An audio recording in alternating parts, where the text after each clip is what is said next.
Hello, welcome to Wellbeing Wednesday. My name is Tosh Britton. I'm James Niven. I'm Stephen Walker. I don't be knows all by now, but you never know, do you? If you jumped on, this is who we are. And if you exactly. haven't, well, you can just kind of have a little yawn.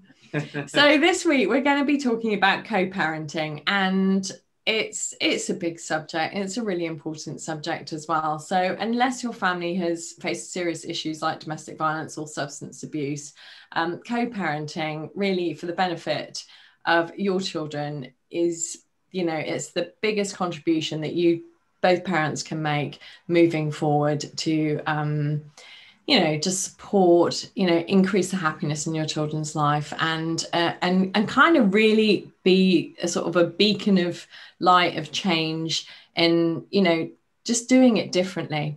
And one of the reasons I'm kind of really passionate about this subject was my parents got divorced when I was about 13. And 30 years later, one of my parents, who will remain nameless, is still trashing the other parent. And it's just been the biggest bone of contention for me and my family and my siblings. And you just kind of go, really, really, why are you doing this? It was bad enough, when we were younger.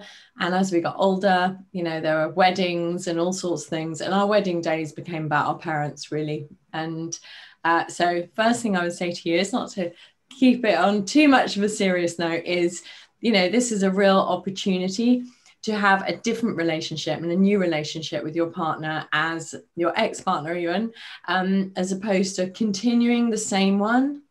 So my first point is that, whatever happened between you two happened, but actually what is really important is actually committing and setting an intention, because I like intentions, as you may have guessed, to move forward in a very different way. So you can show your children that you are adults and actually out of something unpleasant or bad can come something really good.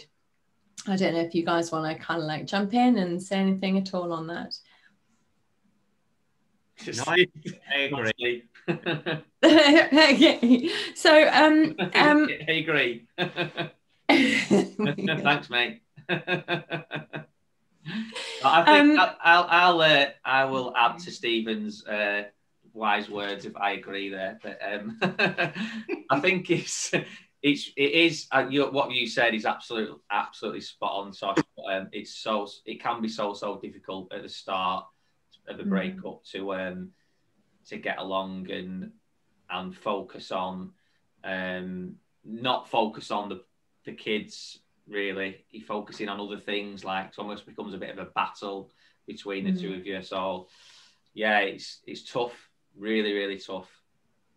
Yeah, and I think kind of actually it is about sort of looking at your relationship and just, if you can, just being the bigger people and leaving your stuff at the door, and don't be tempted when your kids are around to start doing the little trigger words or the looks or the stuff that is going to wind your ex up, because actually at the end of the day, it's your kids that are going to suffer. They're going to pick up on it. We all know they got radars that know what's happening before we do. And they're the ones that ultimately get more affected. We might walk away with a quick win, but actually, is that helpful? Probably not. So the benefits, I've been kind of doing quite a bit of research and also kind of working on my own experience and my children's experience. I know we've had conversations in the past about this. So the benefits to children are they will feel secure. Yeah. So when they're confident, they have the love of both parents. They're just, it's easier for them to adjust. They don't have to worry about, who's going to be cross with, the parents. They've had all that up until the point of, separation or divorce. So actually, why do you want to carry this on? So your children have just still got to go through it. It's like, just get a plan together and sort it out. And we're going to be touching on that as well. And children really benefit from consistency. And I don't know if you know that your children, if everything's all over in one place, they feel it, they get wobbled, they get affected at school, they're kind of, they're eating, sleeping. We've all had children that have come back and things have gone wrong. And nobody's pointing any fingers in this, but it's if you can both kind of work together to create that place of a sort of safety and consistency. And I think that sort of element, children feel, we all feel safe and we know what's going on. And this year, 2020 has demonstrated quite, easily to us all that actually when things are a bit unusual, we get wobbled and we get fearful. And that is the same for these little people in our lives. So, I would also suggest as well that if children can see their parents working it out, how cool is that? I mean, you're teaching them amazing life skills. Yeah. Yeah. Definitely. Yeah. Definitely. Yeah.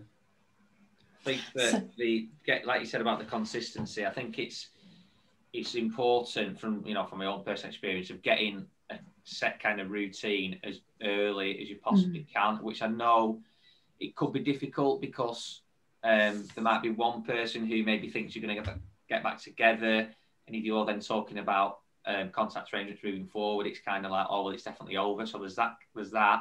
And there's also the issue of it just being a bit of an awkward conversation, maybe if you don't get along with your ex, and becoming like I said, a bit of a battle. Who's going to have them more? Who's going to have them on what nights? It's hard, but I learned that because we didn't do that, it made things really, really difficult going forward.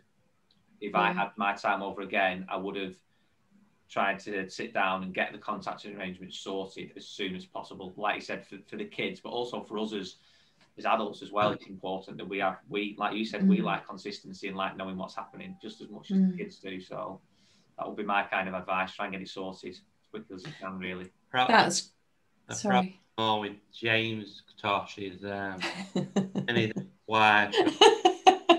I forget the kids. I can't remember anything. Yeah, go on, say it. Tell me all about the problem with James, Steve. Played all the contact out, and then he forgot what the plan was. So. Yeah, and James, is this where you go and Steve? The problem with Steve is that Steve didn't hear what was being said about the contact arrangement. Yeah. I've been guilty. Yeah, selective hearing. It's just like, don't do selective hearing in sorting out contact arrangements. So one of the things I was also going to say, with co-parenting, it's not really about you and your ex anymore. It's about your children. And if you can kind of set up a co-parenting arrangement where you know what you're all doing, children know what they're all doing, it's far, we don't need another level of stress in our single parent lives of being disorganized around our children. They don't need it. We don't need it.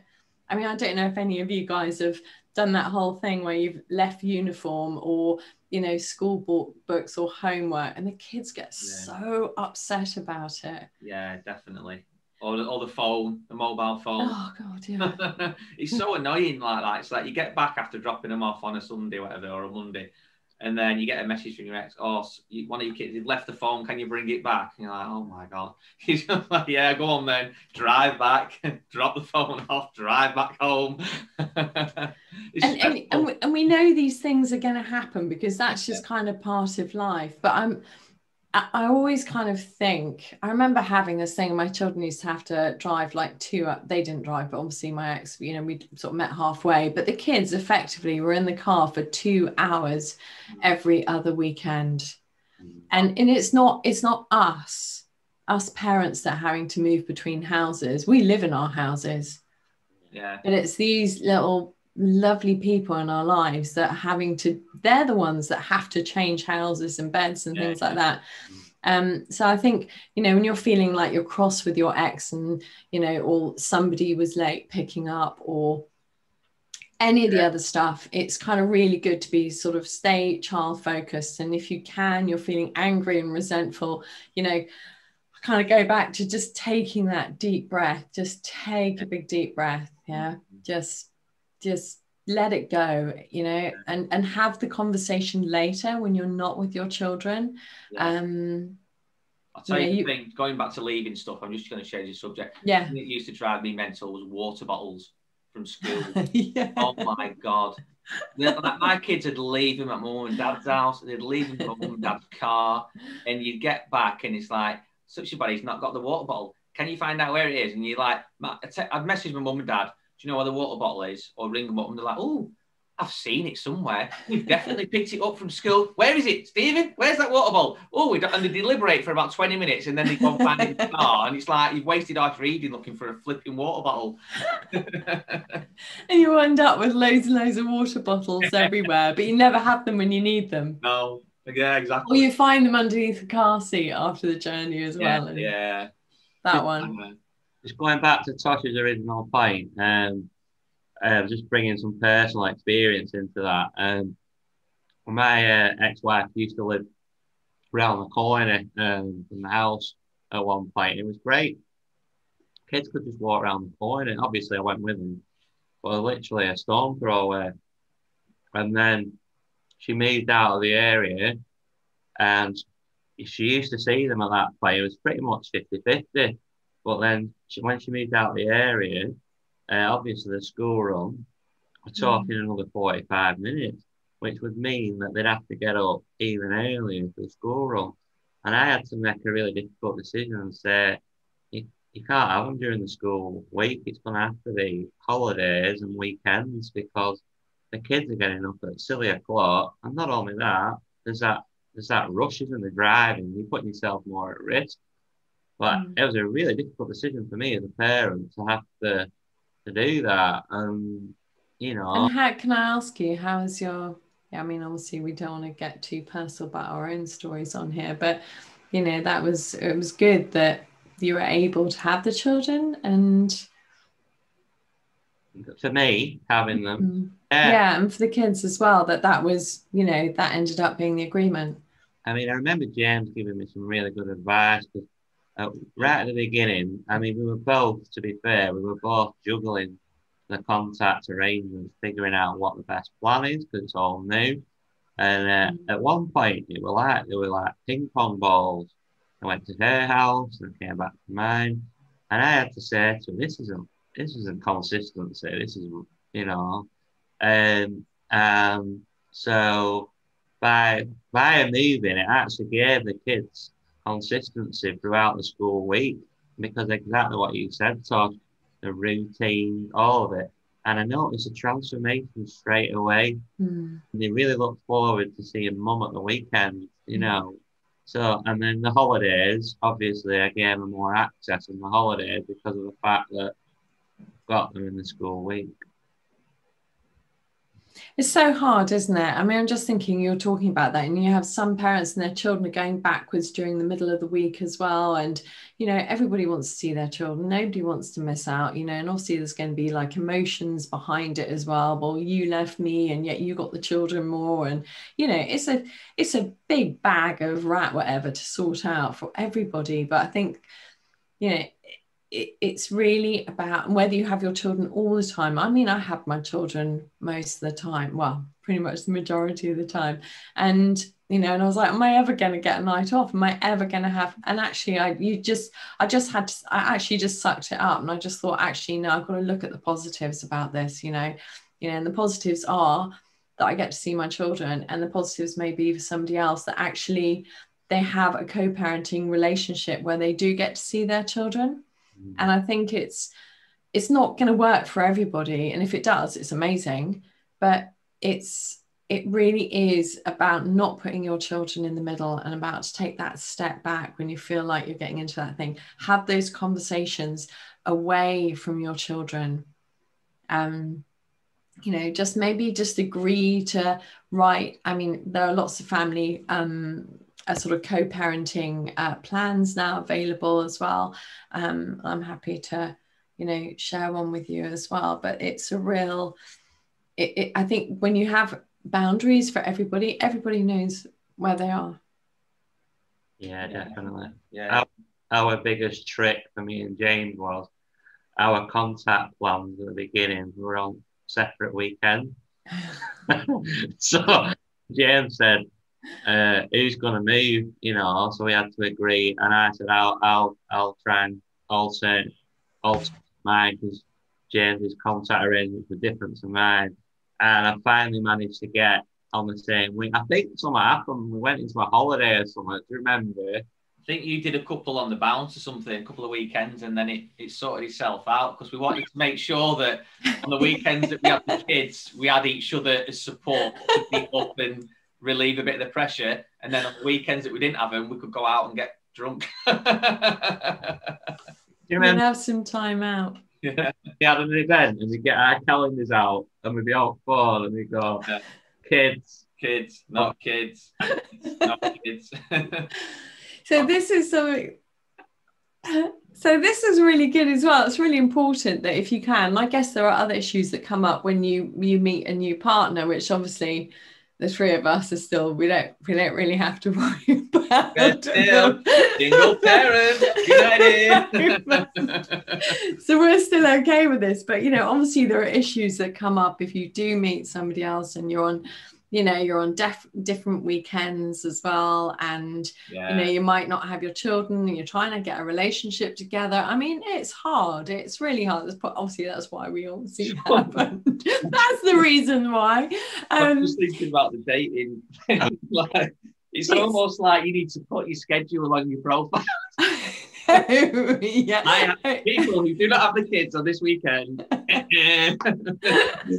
it needs to get like that. Maybe this is going to be part of the dating app we build. Yeah. What is your? It has all this. Plan? Yeah.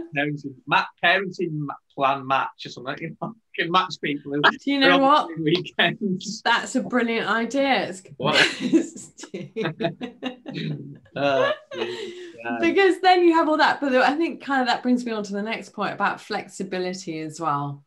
You know, if just you know, we all know how hard it is to be, you know, a single parent, and if you've got your, you know, if you've got something coming up that's a big date on a weekend that's normally on, you know, your exes or whatever, you know, have a lovely conversation, you know, ask them nicely, you know, you know, just say, would you mind? Would it be okay? Would you be willing to, you know, can we try swapping a weekend so this can happen? And I know obviously there are some people that are just going to go, actually, I'm just going to make my ex's life hell. And I'm going to say to you, why would you do that? You know, if you're angry, go get some counseling and sort it out, move on from it, because ultimately it does affect your children. And it affects you as a person as well, with all this anger inside you. And I know it's kind of, you know, easy to say sometimes, but actually, if you can just take a step back from the children, that would be, you know, what's right for the children and not. The other thing I was going to say is keep your conversations children focused. Yeah. So don't get into the you and, you know, you did this and you did that or whatever, or rolling eyes again, trigger words. Keep it about the children.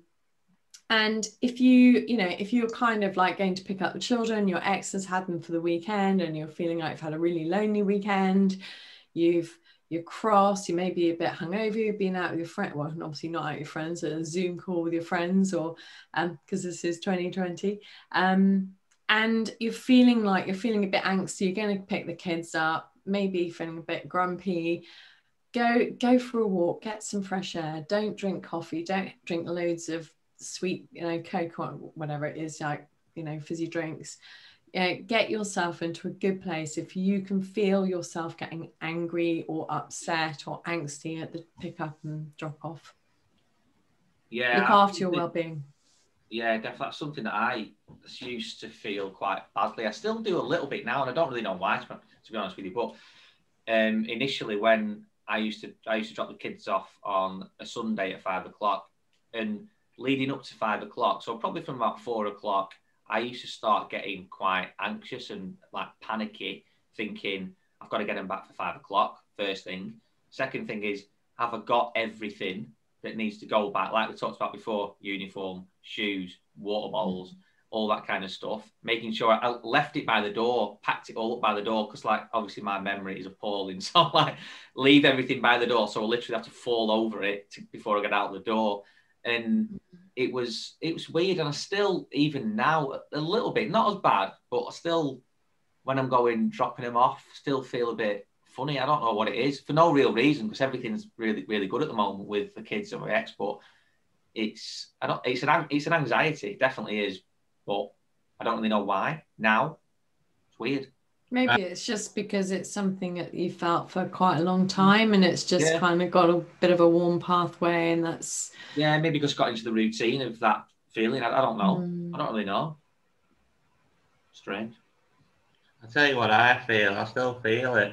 The drive up to the drop off. Yeah. Awkwardness. Some weird feeling. The drive is like relief. It's just that thing where somebody said you wouldn't go back somewhere that you'd had a bad experience. You wouldn't replay it, would you? Like Pontins. Because if you haven't seen last Sunday's about holidays, that's where you're going to catch that and all about it. I know what you mean. No, Steve. And it's like that. You drive away, and like you said, it's a bit of like almost relief, and then you realise you forgot something. My kids live in a cul-de-sac, so I've got to drive around. Oh, I forgot the water bottle. Oh, I forgot the phone. Oh, I forgot the homework. Oh dear. I once heard Tosh, isn't it? Because you what? This is why he needs all the help of you, Tosh, because he has to keep reliving that. But I was just going to say, like, if your parents got really bad memory and your ex knows that, just be like, I would just say to exes, and not necessarily James, but just say to, if you know your ex-husband or wife has got a really bad memory, help them out. Yeah. Put a list of the things that they need to know, or send them a list, get a standard list on your phone and just kind of send it through. Just say, these are the things that went with the kids. Can you remember to do this?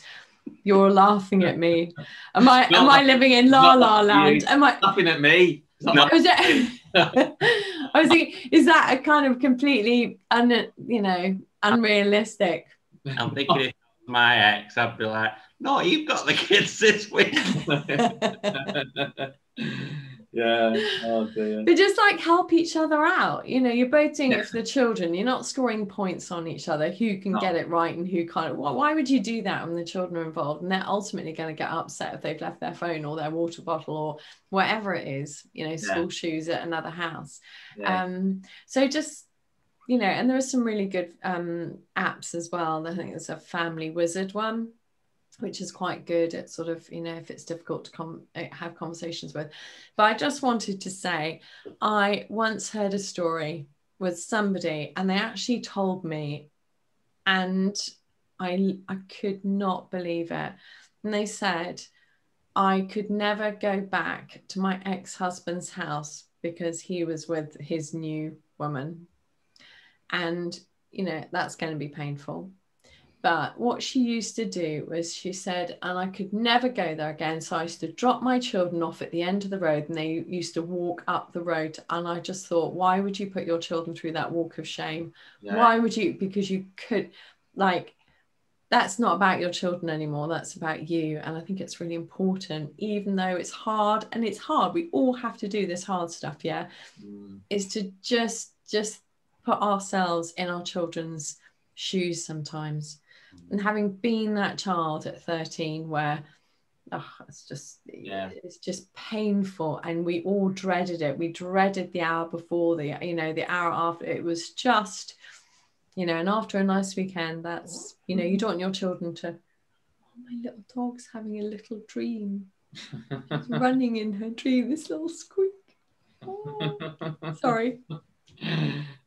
So and it's a big ask, co-parenting is a big ask. Let's not, it's not a walk in the park. Definitely not. We're not allowed to go for a walk in the park, are we? It's a walk in Jurassic Park, maybe. Where's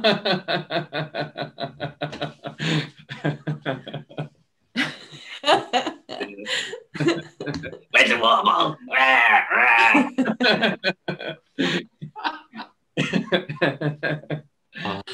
We've not we've not had a drink tonight.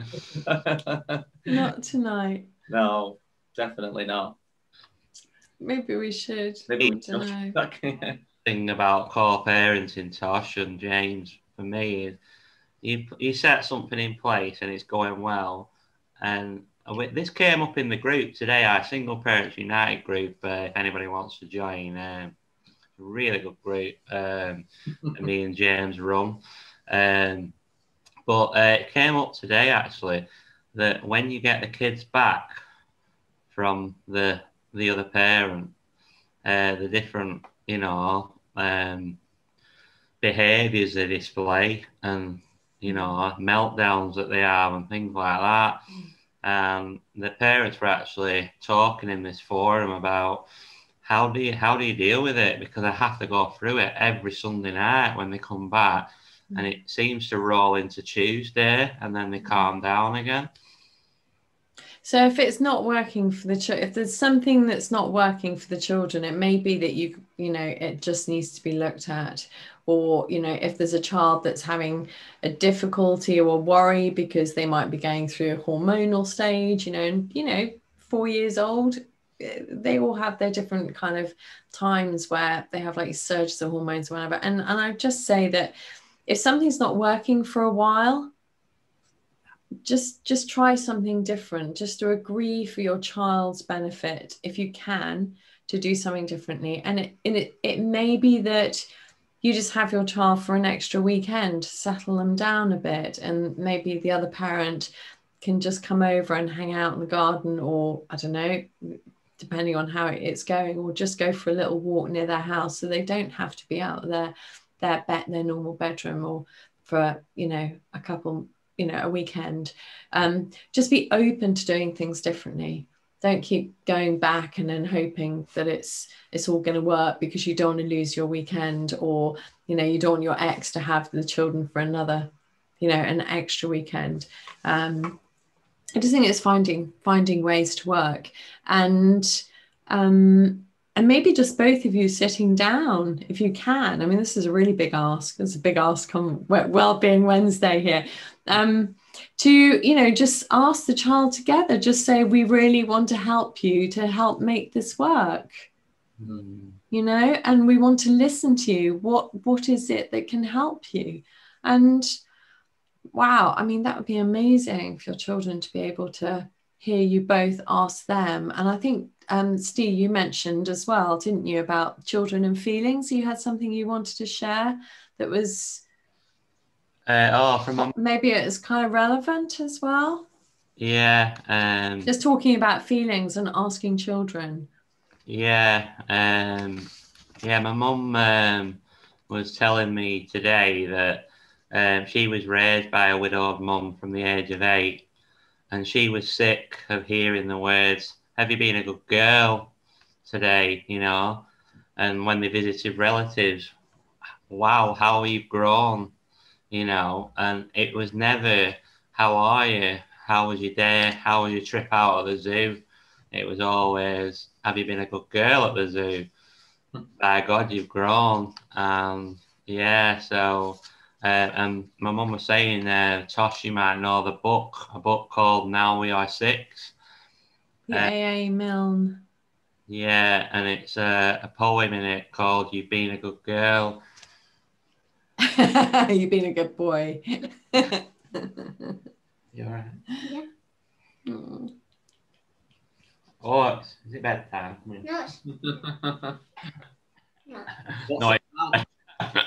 What's it about, the book? What's it about? It's one of the Pooh. It was the guy who wrote Pooh Bear books, and Christopher Robin, wasn't it? Yeah. And I think it's just like a selection of poems as well. I kind of remember it a bit. I can read the poem, but I'm just conscious of time. Maybe it'd be better for. Okay. So the other thing I was going to just mention, so 2 more things really quickly, is rules. The rules don't have to be exactly the same in the household, but it's going to make the transition from the children going from one house to the other if there's some kind of middle ground.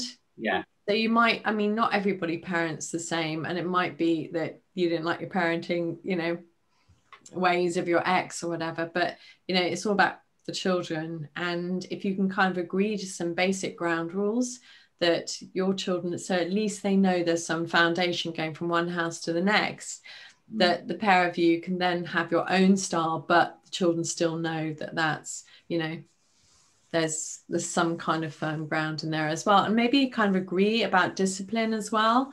There's nothing worse than children being able to stay up till all hours in some households and then go to another one. And, you know, it's like that. It doesn't work for any of us.